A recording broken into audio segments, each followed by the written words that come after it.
So, welcome to the Gateandbar podcast, the GAB podcast. This is episode 2 of the technical series. So, I'm joined by Andrew Southey Architect, who we've worked with extensively, and we're going to talk about one specific project. And when I say one specific project, it turned into multiple projects. Yeah. So the project itself is, we call it Glydegate because that's the building, but now it is the home of Fountains Church in Bradford. So I'll start and give a bit of a background of how I got involved and how we started working together on it. So the building is in the heart of Bradford. Yeah. Sat between the Alhambra and the National Media Museum. Yes. Overlooking Millennium Square. So a real prominent building. It was built early 2000s, 2002, 2003 as a nightlife venue. I don't think we ever worked out how many it was originally built as, but I think when we were there, it was 4 different units. Yeah, 4 different units, yeah. So 4 distinct units in one development. The architecture was very of its time. Yeah. Angled roof edge, lots of steel. Yeah, civic. Stonework. It was a civic development by Bradford City Council, wasn't it, to try and promote the nightlife in Bradford. Yeah. And when we got involved, the building had been vacant for 3 or 4 years, completely vacant. Parts of it had been vacant longer. Our client, who was the Diocese of Leeds, were looking at using it as a base for a new church. That church became Fountains Church. And it was in a pretty sorry state when I first visited it. It was occupied by the unhoused, and it had been subject to extensive theft. I've never seen cable theft like it. Extensive, wasn't it? There was not a piece of there was no metallic object left in that building of any value.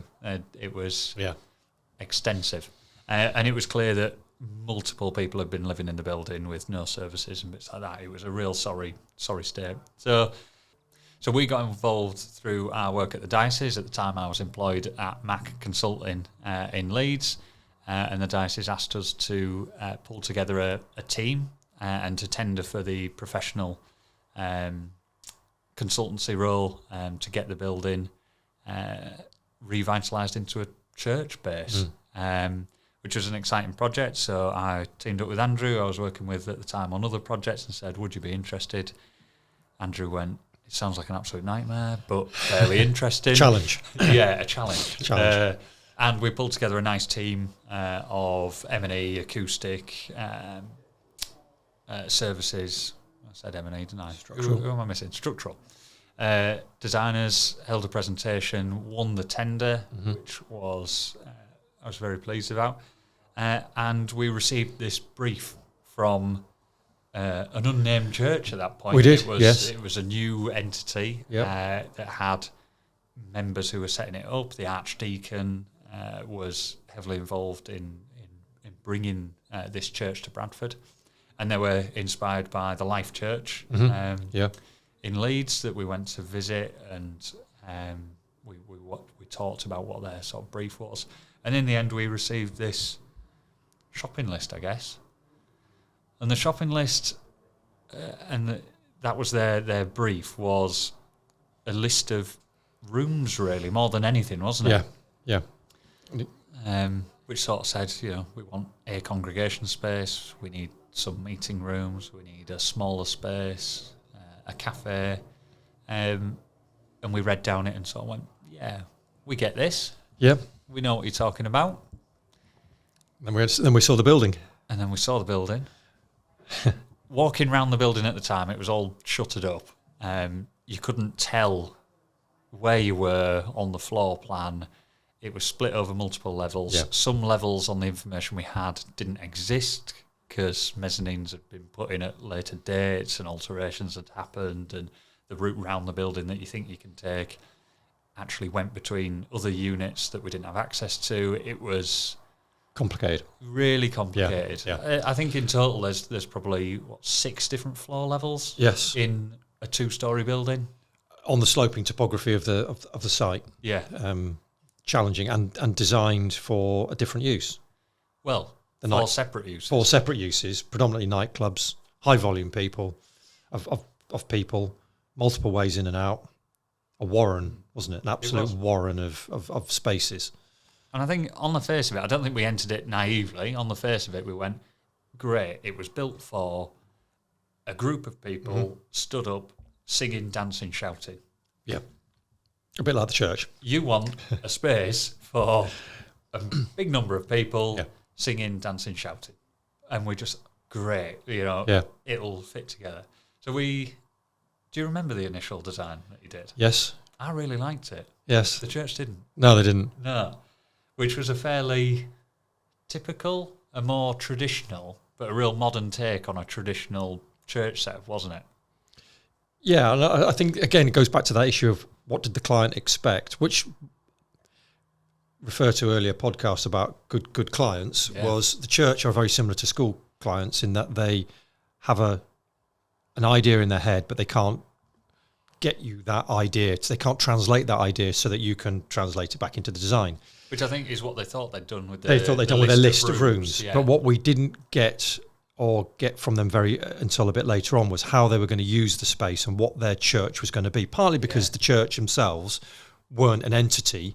Yeah. And they were trying to reinvent their offering within Bradford, which has got its multicultural divisions and issues, and it's a very prominent site. They themselves didn't know what the building could offer them until they saw the building opened up. Which was a long way into the design process. Yeah. And we had, what did we have? 3 months of clearing needles, sharps and waste out the building before we could even get in and do a measured survey. So we were doing initial designs, reviewing the layout with the church, not fully understanding the building. No, and I think that issue of our interpretation, maybe historically, of what the church would be or could be, was perhaps a little bit at odds with what they thought it was going to be.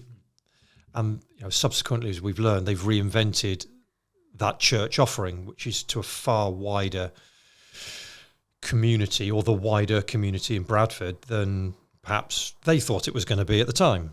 So I think we've both evolved, client and designers and design team, along the way. Yeah. So I think the first thing we picked up on was the building was enormous. I can't remember how many square feet. No, but it's huge, isn't it? Huge. Even when you added up their list of wants, the rooms that they needed, we were only occupying about half of the building. And the budget allocated was for their list rather than the size of the building. So we quickly decided it was phased. So we started phase 1, which was to get this congregation space and some ancillary uses up and running as quickly as possible, was the brief. And that bit was, from the outset, was fairly traditional. So a congregation space, from memory, 200 people, something like that. Toilets, a little reception, welcome area, cafe, canteen. What you'd see really in most churches on a Sunday will be some form of that. Yeah. Whether they clear the pews away, bring out the teas and coffees, that's sort of where it started. So the original design, we designed it as that. I think there was some fixed, because of the split in levels, we played with the levels. We had a raised pulpit, for want of a better word, and some raised seating with steps, sort of what you see in higher education buildings. Looked fantastic, great. And then we got hit, I think, with the first time that we got there, it needs to be flexible. It needs to be multi-use. Yes. And I cannot underemphasise how important that was on this project.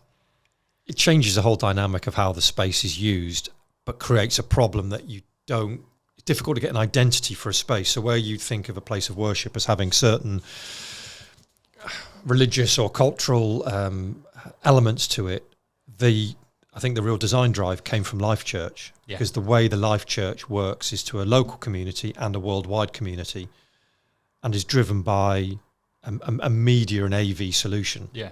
So the Life Church, for people that don't know, is there more than one? The one we went to was Bradford, on the top of the hill at Idle. Yeah.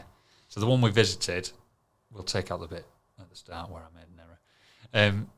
So we visited Life Church in Bradford, and for people that don't know, that is a large industrial shed that effectively has been fit out with an enormous stage, an auditorium, and high-end audio-visual equipment, so they can live stream services around the world. And I don't know the capacity of the auditorium, but it was huge. Raked seating, permanent raked seating. Yeah, it was a proper performance, specialist performance studio built in a shed, effectively. It was a black box shed. What we were dealing with was slightly different, but they wanted to achieve something similar. So the design progressed, and it progressed in the sense that we offered less, in my eyes. Yeah, I think it was difficult to create a design that had any oomph to it, because the oomph came from things they would temporarily put in the space. Yeah. So the main worship space, where we were originally trying to create a sense of identity and a reflection for them as an organisation, as a church, did eventually go back to being effectively a black box again. A stage at one end. We did create the shop window into Bradford. I think that was still a valuable element to allow the church to be transparent, so that it wasn't a closed, traditional, heavy-set building that nobody could see into. There was this ability of welcoming people in. Yeah. But behind that, you step a quarter of the way into that space, and you've got a big double-height space, blacked out, stage at one end, AV. And I think that was new to us, and it was new, I think, it was in their minds, and it only really came along, which we've probably not introduced, is when the church evolved themselves into an organisation that had a drive to set up a particular type of offering as let's call it a business for what it is. And I think as their church expanded, some of their key members, some of their sort of senior leadership team, for want of a better word, were younger guys that were into music, into AV, into that side of it, drove that on as well. And it became this. You wouldn't walk into it now if you closed your eyes past all the signage and you walked in. You wouldn't midweek, and stuff happens. And don't make this mistake that church is only open on a Sunday. This building is extensively used throughout the week. But if you walked in midweek and no one was in there and you just sort of looked around, you wouldn't. It's not church. No, you wouldn't position it as that. Conference centre, gig venue, community centre. It gives that sort of vibe. So it doesn't have an identity as an ecclesiastical building. That identity is given when they use the space, which I think is exactly what they wanted. And it's impressive for an empty. It took a lot to achieve. So in that main space, there was a mezzanine. The mezzanine blocked half of the glazing at the front that looked out over Bradford. So we had to chop the mezzanine out, which proved more difficult than first envisaged, because the original drawings weren't right. And there was a few nuances there, but we managed to chop the mezzanine out, raise the ceiling height. All of the surfaces were exposed. Soffit was painted black. We dropped down with our acoustic colleagues. We dropped down some acoustic rafts and controllable, dimmable LED lighting strips that worked with the AV. And it was a full sort of band curtains setup. I think what we brought to it, if we go back to the skill set, is that's not quite true. I have done one small community church before, way back when, which was a very traditional village church, village hall, redesign of a building, which was very traditional. What I think we brought to the design is, if we ignore the fact that we'd never had done any real ecclesiastical design work, and I'd done a fair amount of churches and presented at the Historic Churches Committee and done that traditional bit. I don't think many people get the opportunity to do a modern new church. So I think we brought commercial office environment. We brought the education stuff. It was valid because it was big spaces, breakout spaces, cafes, teaching. All the little support spaces that go into schools, with a look that I think is quite modern. Well, it is modern. It's a modern office environment. The seating, the way the ceiling rafts work, the way the M&Es dealt with was very contemporary, and you could put in place on any high street, which goes back to their development of the brief, which made them a church, but church not as we know it. And that, I think, was quite difficult to extract from them until we'd started that design process. And it was refreshing. They were willing to look at new ideas. We were really willing to redesign it again a few times to get it right. And that, I think, goes back to the longevity of the client relationship, because as that moved forward through the buildings, we knew what they wanted, or we could not quite second guess because it's still evolving, but we could interpret more readily what they might be wanting. So that was, I don't think we've missed anything on phase one. Phase one, the worship cafe. space, the cafe, and that initial was their kickstart into Bradford. The cafe offered, they offered not only support for the community and their own worship congregation, but the wider element of Bradford, because there was a lot of homelessness. It was a drop-in, a support space, and bearing in mind they're a new entity, a new organisation in Bradford, was quite bold. Yeah, it was, to take a building that everyone had been walking past for years, that was empty, and then just go, had no life. Oh, by the way, it's church now. Yeah. If they didn't have the softer areas within it to welcome people in, that wasn't, hi, it's a church. Yeah. I won't say they wouldn't have been successful, because they will have been, because when we were involved, they were starting the church in the back room of a pub. In a pub, because that was the space available. And I don't know what the congregation numbers are now, but they're now big enough to, and we'll come on to phase 3, which is just a whole other entity. So following phase one, they established the presence. They had the cafe, they had this multi-use space, the main congregation space, toilet facilities, everything that comes with it, and a fairly decent kitchen with the cafe. And one of the key members of the team at Fountains Church at the time, and this is something else probably to touch on, is that the key members of the team, as they changed, some of the requirements changed, because their drive in terms of what Christianity needed and what that teaching needed was different to someone else's. And it's not to say one was right and one was wrong, but the way to reach people, everyone has a different opinion. So phase 1B was the area at the back that didn't have any daylight. We presumed it was used previous as equipment storage. Some of it was drink cellar. Servicing. For clubs. And there was a few lifts in there, barrel lifts and bits like that.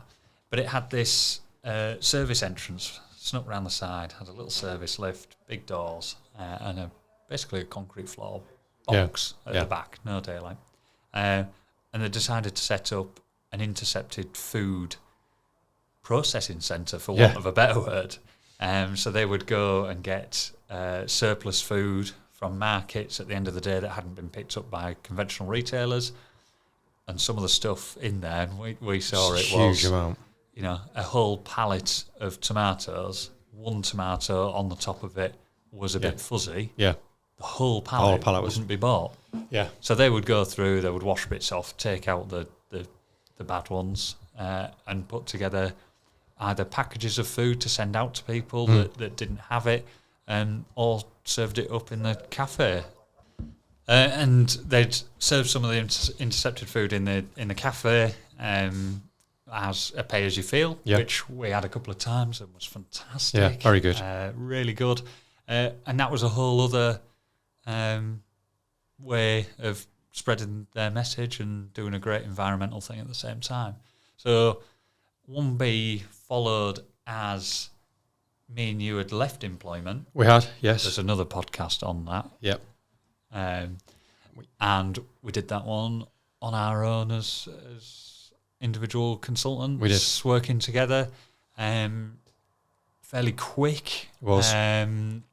Not high value, fit for purpose, utilitarian space for food preparation. That was basically it. It sat right at the back of the kitchen that we delivered in phase 1, so they could prepare and use that space.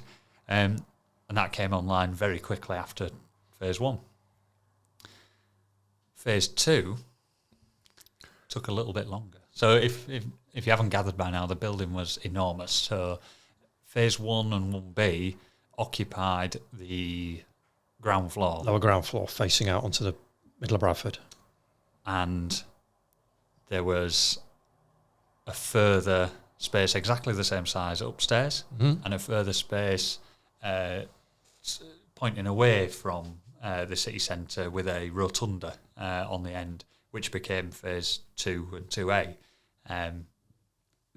So we'd not even touched 50% of the building at this point. It was still a shell. Yeah. Thankfully, it had been stripped out and was clean and was secure. But yeah, the church were occupying half of the building, if that.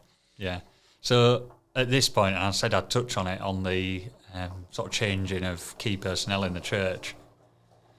They had an operations manager, and they'd started to work through how the business model would work, and they'd been very successful with renting out the spaces to different uses, different clubs, anything that required a large space, anything that required AV, because they had some good kit, great AV installation there.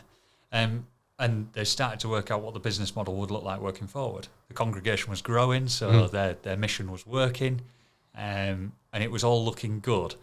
What they identified was that there was the need for a separate area, whether that be for kids groups, the marginalised, or adult other religious groups. Yeah, adult education, other religious groups, which became phase 2, which, given that it's on the same site, it is the most inaccessible bit of the site without going outside and walking up the road. Yeah.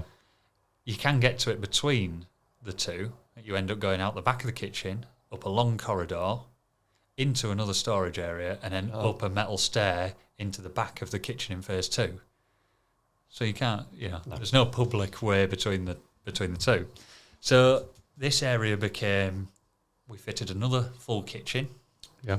This time slightly differently, because it was a teaching kitchen, yeah. Which we'd had some experience of doing in higher education and in schools, which worked well. It was a tight space, but there was room in there. A canteen area, and then a separate office breakout space in the rotunda, really nice separate room.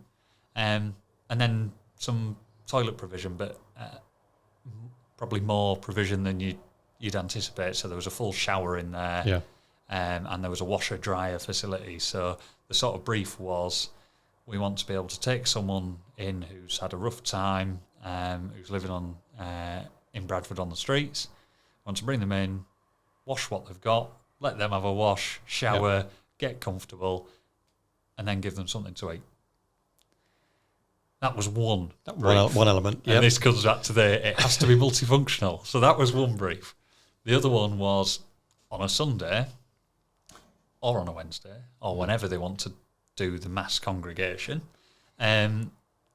They have kids groups that break off at different points in the service, and they want somewhere for the kids groups. When you're asked to design something, you try and give it a character and an end use. And we learn, I think, that they didn't need that. Yeah. So creating multifunctional space is really hard because it doesn't have a character. Yeah. Well, what do you put in it? What type of lighting? What type of floors? What colours the walls? And then the other one, which is why we ended up with a teaching kitchen, was they wanted to run courses for commercial courses to generate income again, for cooking schools, different cuisine, pastry, whatever, and also a charity aspect, which they would teach people to cook for themselves. Yes. And it would be an environment that people can bring food to, cook themselves and eat there. Yeah. So there was all these users Yes. going on, Yeah. and we had to make it so on a Monday it could, and unfortunately it's inherently similar-aged men who were coming in for the marginalised sort of sessions. We had to make it so on a Monday evening they'd come in, they'd use all the facilities to their full extent. They could go everywhere, use all the facilities, and then on the Tuesday morning we'd have a nursery in there. Have a nursery, yeah. Below 5-year-olds, so you had safeguarding, lockdown, safety elements that you had to design for, or at least be aware of. Yeah. And the storage of all of the kit that goes with all of them. Yeah. And building performance-wise as well, how the building performs, ventilation, acoustic, working with our partners on that was, it's just a balance. Multi-purpose is a difficult category because it never does one thing, and therefore, is it a compromise on the space if you ask it to do too much? I don't think so in this case. I think we had enough of a brief by phase 2 to know lessons learned from phase 1, that we knew who the end user was likely to be, and we were able to create something that was scalable, comfortable enough, bright enough, that allowed them to use it. And we still see it, don't we? There's all sorts of groups in there doing all sorts of things on a floor. Yeah. And they bring in their own little bits of furniture for the under 5s, and then it's adult stuff for when the adults are there. Yeah. So it works well. Yeah. Works well. And it's a nice space, and at the same time, don't think that the sort of marginalised use was pushed to the back of the building. It's an inspiring space. It's a beautiful bit of the building. It's got this lofty double height space with a picture window, big view out Bradford. Yeah. In the other corner, it's got this perfectly round rotunda meeting room breakout space, and the rest of it, we went with the same design principle again: lofty ceiling. I think that's the beauty of the building. Yeah. Despite its state when it was taken over, the connectivity with Bradford puts it smack bang in the heart of Bradford. And they previously, as a club, it was all blacked out, windows were hidden. Now, with everything opened up, you've got that transparency, which does work for the church. It still isn't overtly religious in that sense, but as a supporting organisation, it's evident that they're there, and you can see what goes on inside. Yeah. That visibility in, I think, is key for them to the success. There's activity there, and people might look in. They have quite a few interesting ministries. One of which is wrestling. They do, which is not one that appeared on the original brief, but appeared in the sort of journey of the church. Is it big enough to get a wrestling ring in? Yeah. And if you're going to jump off the top rope and stand off the top rope, are you going to hit? You're going to take the M&E down with you. Yeah. Which, as it arrived as an email, I had to read a couple of times just to make sure it was from the same client and was for the building I was thinking about with wrestling. But no, and for someone walking past in Bradford to look in the window and there be a full wrestling ring set up with a big crowd cheering on, full storyline, proper, It's early WWE. 2000s WWE. That is it. You can't underestimate the different uses of that space. I think by then, as a church, by then I think they'd really established themselves as go back to being a business, which is ultimately what they needed to be to keep their what's the word I'm looking for? Keep their identity in Bradford, and yet still make proper use of the building, because they're aware they are a caretaker of the building. Although the building doesn't have a lot of historical merit, it still has a prestigious part of to play in Bradford, particularly where it sits. So they're conscious that they can't fail, not for their own reasons, but also because it lets the building just drop away to where it was before, which was poor. How it was left to be like that was a bit of a should never have happened that way. But equally, they were brave to take on a place like that, kickstart it. Now they've got the confidence; they know what they're doing. Now they've got some bigger plans for this. This is where we sort of kicked into gear, and I won't say the time we spent on phase 1 and 1B. We spent a lot more time on it than, not that we should, but than maybe the fee quote allowed. But by the time we got to phase 2 and 2B, we'd sort of hit the ground running. The church had stabilised itself in terms of the staff. They'd got some really good people in because they were growing to that size where they could. The sort of main guys that were there from the beginning were still there, still as passionate about it as they were from the beginning. And that client relationship kept rolling on, and we kept understanding what multifunctional meant. So phase 2B, 2A came in. Phase 2 was originally meant to be both floors of this part of the building. But due to funding and budgets, as we mentioned previously, that the original budget was sort of 50% of the building. We were now getting into 60-70% of the building at this point.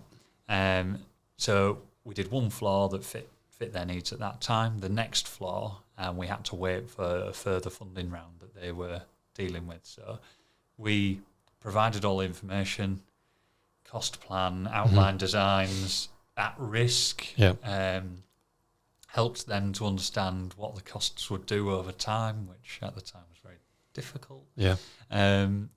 And amazingly, they got another significant pot of funding to make this work, which is probably a huge pat on the back for them in terms of the impact that they'd made to date using the building that we'd part converted.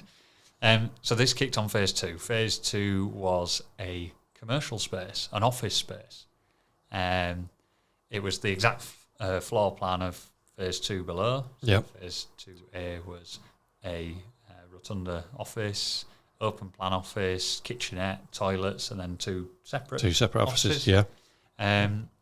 One office is for Fountains Church to use, their senior team, their digital team, their marketing team use that. The rest of the space they lease out. It's a commercial arrangement to generate some income for the church to fund their mission, and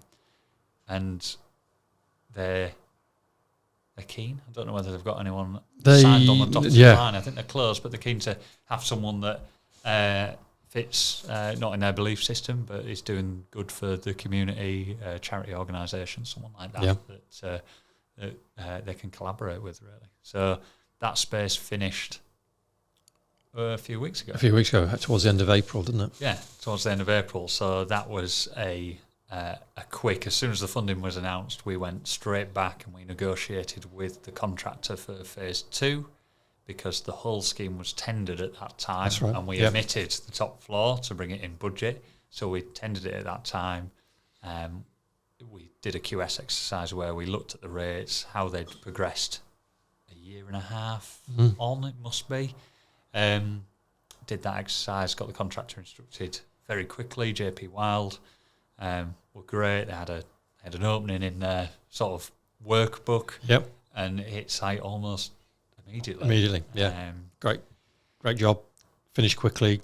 So that means we'd done worship space, cafe, kitchen, commercial kitchen, multi-purpose nursery type space, office space.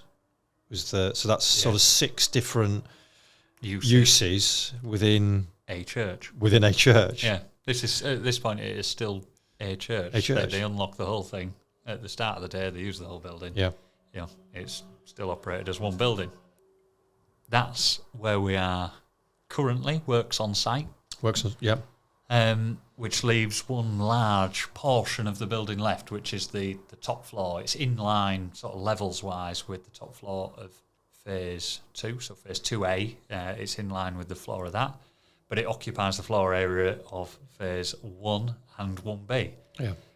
It's enormous. It's like the penthouse part of the of the building. Full height glazing on one side, overlooking Bradford. The other side is road level. But the front looking at Bradford is a story up. At the moment, because when we were doing the strip out, sort of measuring up, we took the opportunity to strip out the whole building. At the moment, that is one enormous space, a mezzanine in one corner, barrel lift area in another. It was 2 clubs when the client first took the building on, and And you stand in that space and just think, wow, it's huge. And it still has the broken remnants of a light-up dance floor in the middle, which is quite good, and the bar at one end, which is still there. Well, that brief for that space was one of the first things they had on the original brief for phase 1, wasn't it? This was their space. This was the final aspiration, wasn't it? I think if they had their way and we didn't poo-poo everything in their original design, they would have trotted straight into that space and made that their space. Yeah. And I think that would have been great from a we're here point of view. What an impressive space to have. But in terms of the multifunction and those different uses. Yes. Yeah, I think they might have been a bit swamped to start with. What they had to, they've almost scaled up. Yeah. They've had that, they've established themselves. Now they've got the critical mass and the forethought to look at what that top floor can be. And with a business head on, they've got to generate revenue as well as reinforce what they do as an organisation. So the brief for that top floor is phenomenal. Really, it takes us into another level of design challenge. 700 capacity auditorium, similar levels of audiovisual equipment to the space downstairs. The ability for some areas to be segregated off with curtains or movable partitions. We've not delved into that detail yet. A banqueting function, which can be serviced from one of the 2 kitchens downstairs via the barrel lift. The sort of list goes on. They still want some officing in there. The toilet provision is obviously going to be large with those sorts of numbers. They want a little area for beverages after, so they don't have to use the main kitchen downstairs. That space is going to be quite dramatic. Yeah. I think the benefit being the size that it is and what it was originally designed for means we've got the capacity for escape, fire escape, 700 people. It was 2 nightclubs before, probably with a bigger capacity than that, but we can get in and out of the building quite well. We've got to service it. We've got to light it. We've got to maintain the connectivity with Bradford, and not lose sight that it needs or will need some sort of identity. Again, without being multifunctional, it's got to have some character to it. Yeah, and I think they want that from a marketing perspective and a love of the space perspective as well. They don't want it to feel like a conferencing suite in a stadium. A stadium or a hotel, somewhere it's bland, isn't it? Where you just go in, suspended ceiling, carpet tiles, here's your space. They want this to be as impressive as downstairs. On a larger scale. It's going to be huge. It is. It's an enormous space. It's really exciting because it's not a challenge you get very often with a client that is as understanding, and they enter into the dialogue as well, don't they, as to what they want, how they want it to work. Yeah, and this is the great thing with the sort of client-consultant relationship now on this project, is that we've got the lessons learned from phase 1. We've got bits that they love, bits that they find challenging to operate with from all the phases. And we've got this collection of finishes, styles of dressing the building in the building. So it's not as difficult as phase 1, where when we say, all of your services are going to be exposed, and they look at us going, have you lost your mind? Yeah, what does that mean? We can say, all your services are going to be exposed. Light downstairs, we've painted them all black. Once the lighting's in, you don't see it. Yeah. We've got it. They can look at it. They know that it works. They've been operating that way for, how long have they been in now? 5+ years. Can't be. Well, we started it not long after I was in SDA, wasn't it? And I've been going 2.5 on my own, so it must be. It is, So they've been in there a long time. A fair while, they know exactly how they're going to use the space, what they want it to achieve, and what they want it to look like. So this phase, we're really looking forward to. Slightly different team than the earlier phases. So we've got a new M&E consultant, same acoustic. Yep. And it's kicked off. It's going to be an exciting one. It's going to be exciting. It's going to be challenging to get the scale across, but we've got to test out a lot of parameters on the building to make sure that we can deliver what they want. And unfortunately, it's driven by things like toilets. Yeah. And bums on seats and which way they face and how they get in and out. And then we've got to dress that space to keep it integral to the overall embodiment of the building, which is, the Fountains Church. So that proves to be quite an interesting dilemma, which we'll get our head round. We will. We always do. Yeah. So I think that was a really good sort of project insight into a project that has developed over time, where the client relationship has grown and evolved, and we've continued to be involved with the progression of not just the building, not just the construction, but the growth of the client as well. And hopefully how we set up a team, build a team to support the function through and deliver something that for the client was immensely daunting. And unknown to them at the time. Yeah. Because it was an A4 piece of paper with a list of rooms in. They've now got most of that realised. And the final bit, we've created, hopefully, a character for them, as well as the way that they've expanded as Fountains Church. So, really, really pleased with that. Yeah. So that was our highlight on Glydegate, Fountains Church. I hope you found it mildly interesting. We'll delve into another project on this series and other pieces of work that we're doing, and we'll bring Andrew in again as well, because we've got a few other bits to talk about. We have education schemes and maybe modular, but that's a touchy subject. I hope you enjoyed it, and please stay tuned for more.